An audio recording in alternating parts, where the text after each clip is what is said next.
Sylvia Meeting Pakoy dan rekan saya Aulin binti Masikul dan juga Li Tan Yen Ping akan membentangkan tajuk inovasi kami pada kali ini, yaitu COA. Tanpa membuang masa, kita terus kepada pembentangan. Baiklah, sebelum kita masuk kepada apa yang telah kami buat, kita lihat dahulu apa yang sedang kita alami pada masa sekarang. Dunia sekarang ini adalah dunia VUCA, yaitu dunia yang tidak menentu, tidak pasti, kompleks, dan kabur. Mengapakah begitu? Ciri-ciri dunia VUCA ini terdapat 4 ciri utama, yaitu pertama adalah volatile, yaitu tidak menentu. Kenapa tidak menentu? Karena kadar kelajuan dan kepantasan perubahan berlaku dengan sangat drastik. Seterusnya, ciri kedua dunia VUCA adalah uncertainty, yaitu tidak pasti. Kenapa tidak pasti? Karena kita berada di dunia yang tidak jelas keadaan, situasi semasa, serta kesan akibat yang tidak diingini pun kita tidak pasti. Contohnya, bila dunia dilanda pandemi COVID-19, kita memang berada di dalam dunia VUCA, yaitu tidak pasti. Seterusnya, ciri ketiga dunia VUCA adalah complexity, yaitu terlalu kompleks. Dalam dunia modern zaman sekarang ini, kita dituntut pelbagai faktor, terutama norma baru, kita lagi dituntut untuk membuat keputusan dengan berlandaskan pelbagai faktor yang sangat kompleks. Seterusnya, ciri keempat dunia VUCA ialah ambiguous, yaitu keadaan yang sangat kabur. Apakah maksud keadaan kabur? Yaitu dunia masa kini semakin kurang jelas tentang makna peristiwa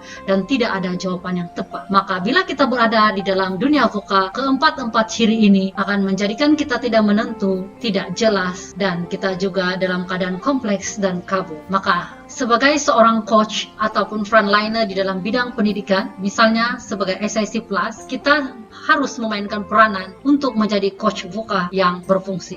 Jadi sekiranya kita ingin sukses sebagai coach dunia VUCA, kita harus ada timbal balik VUCA ini. Kita harus timbal balik, maksudnya kita harus menjadikan yang negatif itu menjadi positif kepada memiliki visi, pemahaman, kejelasan, dan ketangkasan. Apakah ciri-ciri coach VUCA yang perlu kita kuasai? Pertama sekali adalah kita perlu mempunyai vision atau visi, kesedaran situasi dan berpandangan jauh, yang mana coach perlu mempunyai visi yang jelas untuk mengatasi perubahan dan pergolakan dalam persekitaran yang tidak menentu. Ciri kedua ialah understanding, pemahaman, yaitu kita harus selesa untuk berada dalam keadaan tidak selesa. Apakah maksudnya ini? Coach perlu tahu, paham, dan hayati perkara berkaitan coaching demi mewujudkan sesi coaching yang bermakna. Bukan hanya minat terhadap kerja coaching, tetapi juga perlu ketahui perkara penting berkaitan coaching demi merealisasikan visi kedua-dua pihak. Ciri ketiga ialah clarify. Kita perlu kejelasan, jelas akan sempadan tugas yang sedang dijalankan. Maksudnya, coach perlu mempunyai kejelasan mengenai kekaburan itu dengan memberi perhatian kepada perkara-perkara yang dikongsi coach melalui pendengaran intuitif, dengar apa yang dikata, bagaimana dikata, dan apa yang tidak dikata. Seterusnya, ciri keempat coach VUCA adalah agility, yaitu memerlukan ketangkasan dalam menentukan haluan dan bersedia untuk menukar haluan. Bagaimanakah caranya? Yaitu dengan tindak balas pantas berfokus, anjal, dan sentiasa peka terhadap perubahan persekitaran. Berupaya guna pelbagai cara saluran komunikasi secara maya untuk berkolaboratif, sama ada untuk coach, rakan, dan organisasi. Baiklah, untuk menangani dunia VUCA ini, antara langkah yang mematuhi SOP ialah coaching secara maya. Apakah sebenarnya coaching secara maya? Coaching secara maya adalah sesi coaching yang majoritinya komunikasi tanpa bersemuka secara fisikal, yang boleh dilaksanakan secara bertulis, email, forum dalam talian dan internet. Kedua, audio, voicemail ataupun telepon. Terusnya, video, persidangan video, pelbagai platform seperti Google Meet, Zoom, dan Live. Baiklah, seterusnya saya akan serahkan kepada rakan saya untuk menjelaskan apa yang telah kami laksanakan dalam COA. Dipersilakan. Terima kasih rakan saya Puan Sylvia. Berikut adalah dapatan kami semasa bersama dengan MLT. Yang pertama, kami dapati MLT sukar menyampaikan bahan dan apa sahaja, tidak seperti yang berlaku secara bersemuka dahulu. Kemudian yang kedua, berlaku pembaziran tenaga dan kos sebab mereka kurang. Kemudian yang ketiga, kurang penglibatan murid semasa sesi pengajaran kerana kurang interaktif. Inilah isu utama dia, yaitu penyampaian PDP MLT kurang berkesan kerana hanya dapat menggunakan medium pengajaran yang terhad dan kurang interaktif, manakala murid memerlukan penerangan yang jelas dan menarik untuk memahami maklumat atau ilmu yang disampaikan. Objektif kami untuk membuat intervensi ini adalah ingin mengupaya MLT untuk meningkatkan keberkesanan pelaksanaan PDPC melalui medium pengajaran alternatif yang lebih interaktif dengan pelantar digital semasa mendepani norma baharu. Dan kami ingin melaksanakan satu intervensi dengan menyediakan suatu bimbingan yang dapat mengupaya MLT agar dapat meningkatkan pengetahuan dan kemahiran tentang kaedah pengurusan dan penyampaian PDP yang berkesan semasa norma baharu. Dan kami namakan intervensi kami ini sebagai COA ataupun Coaching on Ace, iaitu coaching secara maya. Dan apa yang ingin kami lakukan dalam Coaching on Air ini, mahukan ianya suatu yang interaktif, jimat dari segi kos, tenaga dan masa, dan boleh bersemuka di alam maya. Dan antara pelantar yang kami gunakan adalah YouTube,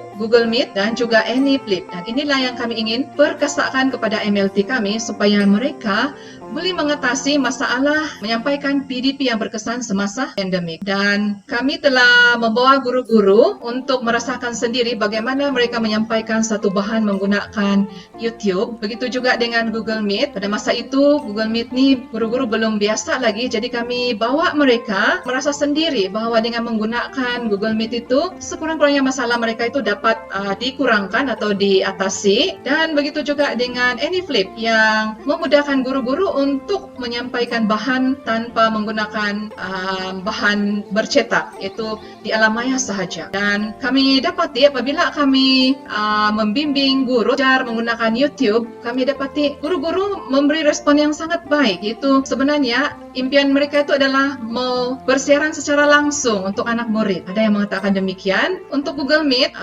kami nampak guru sendiri sudah mula merasakan bahawa ini boleh menyelesaikan masalah yang mereka alami berbanding dengan memberikan arahan dalam di Telegram ataupun di WhatsApp. Dan begitu juga dengan AnyFlip juga telah berupaya menyelesaikan masalah guru untuk menyampaikan bahan-bahan yang banyak, tetapi bila disampaikan secara alam maya, dianya lebih mudah dan lebih senang digunakan. Nah, itu saja perkongsian dari saya dan seterusnya saya serahkan kepada rakan saya, Puan Lee. Terima kasih. Coaching on Air dan impaknya. Impak yang kami dapati adalah berdasarkan dapatan pemerhatian dan maklum balas MLT atau GDB selepas intervensi di jalan. Impak yang pertama adalah YouTube. Dalam Coaching on Air ini, kami berjaya mengumpul guru-guru untuk melaksanakan kelas dalam talian secara live untuk pelajar-pelajar di daerah Toran dan juga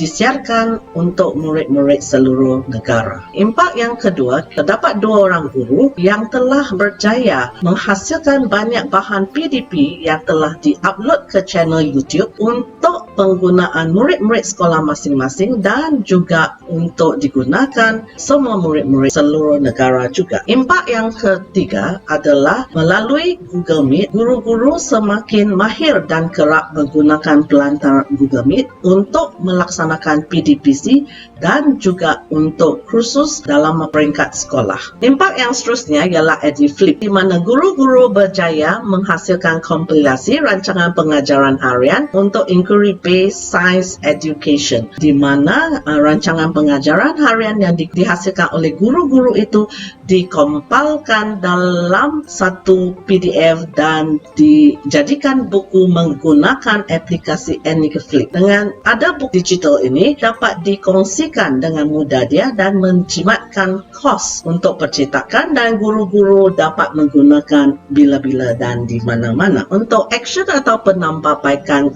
Coaching on Air, kami telah memutuskan untuk meneruskan bimbingan dalam skala yang lebih luas dan mantapkan amalan bagi tahun 2021 menggunakan YouTube, Google Meet dan juga AnyFlip. Untuk refleksi, kami telah mendapati platform bimbingan 3 dalam 1 ini untuk COA berjaya membantu meningkatkan keupayaan MLT atau GDB dalam pengurusan dan penyampaian PDP semasa musim pandemik COVID-19. COVID-19. Okay, YouTube iaitu pelantar digital utama pengajaran dan pembelajaran interaktif yang efektif, cakupan luas, jimat dan menarik. Dan untuk Google Meet merupakan pelantar digital utama PLC, pengurusan dan penyampaian PDPC yang pantas, mesra pengguna, SOP terjaga dan efektif. Dan untuk AnyFlip, pelantar digital utama pengurusan dan penyebaran bahan PDPC yang pantas, menarik, mesra pengguna dan jimat kos, tenaga dan masa. So, sebelum mengakhiri, biarlah saya mengongsikan kata-kata dari Zig Ziglar, yaitu you don't have to be great to start, but you have to start to be great. Begitulah berjaya membuat sesuatu yang berbeza dalam musim pandemik untuk memastikan coaching dan mentoring kami ini tetap berlangsung. Sekian, terima kasih.